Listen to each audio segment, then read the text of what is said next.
But the problem is that humans can't follow this perfectly, right? Even though they're trying their best, they're still human, they're still fallible, they're still going to mess this up. So humans need a release valve to be able to let go of all that guilt and sin to be able to start over again. And so God provides the way through temple practice and animal sacrifice, a sacrifice of atonement. Now the logic here, as far as I can understand it, goes something like this.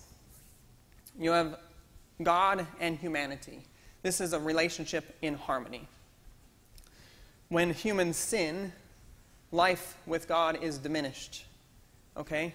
The way for atonement, which means reconciliation, is to add life back, to bring things back to reconciliation. So what you do is you take an animal to the priest, and that animal is slaughtered, and it's lifeblood. The ancients believed that life was in the blood. That's where it was. The priest, as the mediator between God and the people, takes that blood and sprinkles it around and does the things the priest does.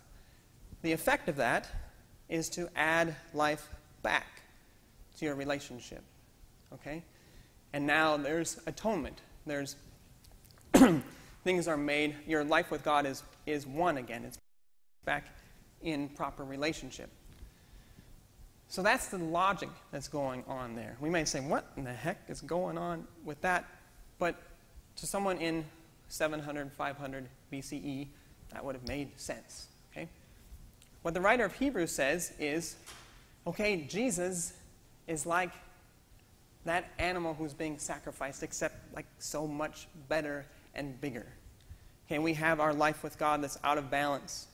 And Jesus is this divine life coming into the world, and he becomes a perfect sacrifice.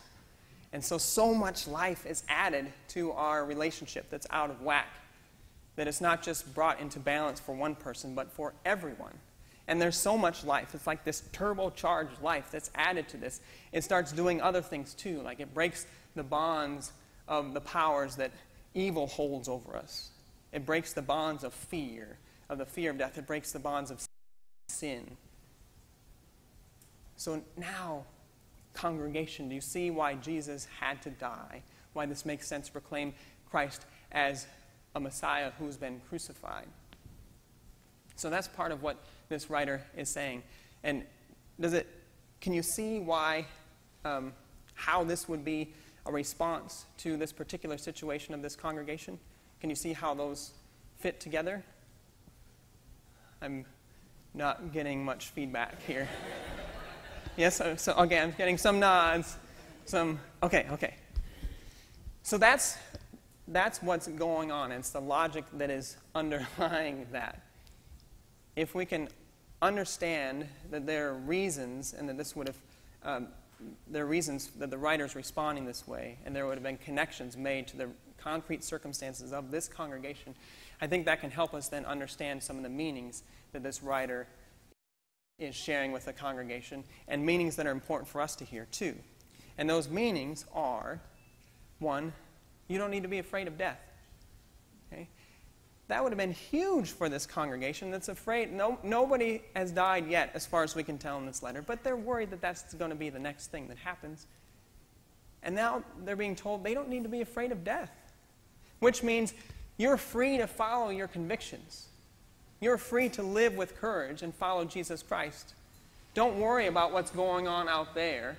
Just follow Jesus Christ. You know this is the way of life. You know this is the way forward. So just follow. Don't be afraid. They can't take everything away from you. They can't take life from God away from you. Nothing can take that away from you.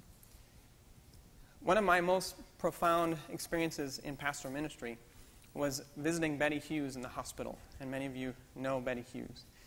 So she was frail for a while, and then she went to the hospital. And I was out of town when she went to the hospital. I got a call from Elise, talked with her, said, I'll be back as soon as I get back into town. I walked into Betty's room, and she said, well, it's about time you got here. And then we sat down, and we had a conversation, and she said to me, I'm not afraid of dying. And I thought, that's exactly what the Christian faith is supposed to do. Okay? Yes, it's sad. Is it fear? Are you fearful? No. And Christian faith encourages us to extend that fearlessness into more and more of our life, because there's nothing that can take us out of God's care and God's life.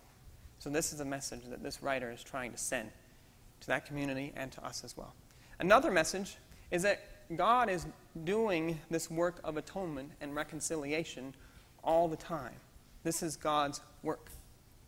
Okay? Have any of you seen the movie Invictus? Yeah? So it's the story of Nelson Mandela and rugby in South Africa, starring Morgan Freeman and Matt Damon. So it's a fantastic movie. If you haven't seen it, I encourage you to go see it. Sports, politics, good stuff. So anyway, it's set in post-apartheid South Africa, just as Mandela is taking over the presidency. And he's doing the work of bringing this divided and this divided country together. And there's a rugby match coming up. The World Cup of Rugby is coming to South Africa. And the rugby team is a very divisive point in the life of South Africa. The whites love the rugby team. The blacks hate the rugby team because it's a symbol of apartheid.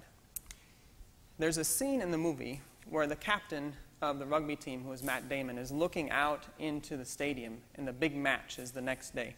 And his wife is with him, and his wife asks, "Are you thinking about the game tomorrow?" And the captain of the rugby team responds, "No, I was wondering how it is that you could spend 30 years in a cell, jailed, and come out ready to forgive everyone who put you there." It's a beautiful statement. And it's a question that we have about Mandela through the whole movie, because he's just persistent about reconciliation. And he's willing to forgive anyone as long as we can move forward together as a country. Well, this is what we proclaim about God. That God is persistent about reconciling with the world and working for reconciliation among us. And that God is willing to forgive over and over and over again, no matter what we do, so that we can move forward together. And we mess up. Okay? As nations, we're still fighting wars. We're living in a way that damages creation. We mess up in our relationships with one another. We do this over and over again, but God does not give up on us.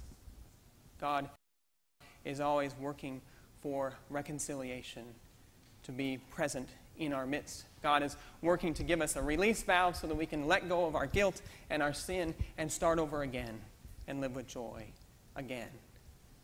Find a new day and a new way to follow Jesus Christ. And finally, we talked about this last week briefly, and we'll probably keep talking about it all the way through. Hebrews says that in our suffering, we're not alone. Okay?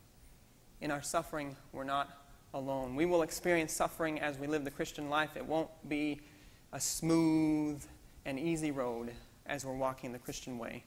We'll have crisis that we face, whether it's a health crisis, a relationship crisis, a job crisis, a faith crisis. But we're not alone in our suffering. Christ goes before us as the pioneer going through suffering. We can identify with him.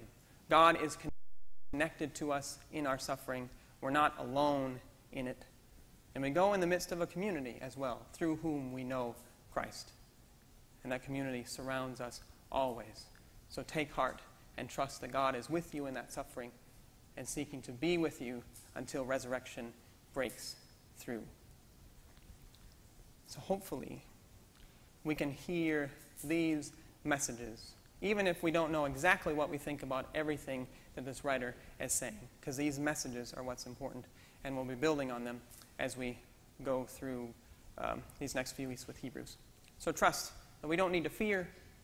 Trust that God is working always for reconciliation, and that we're never alone in our suffering. Thanks be to God. Amen.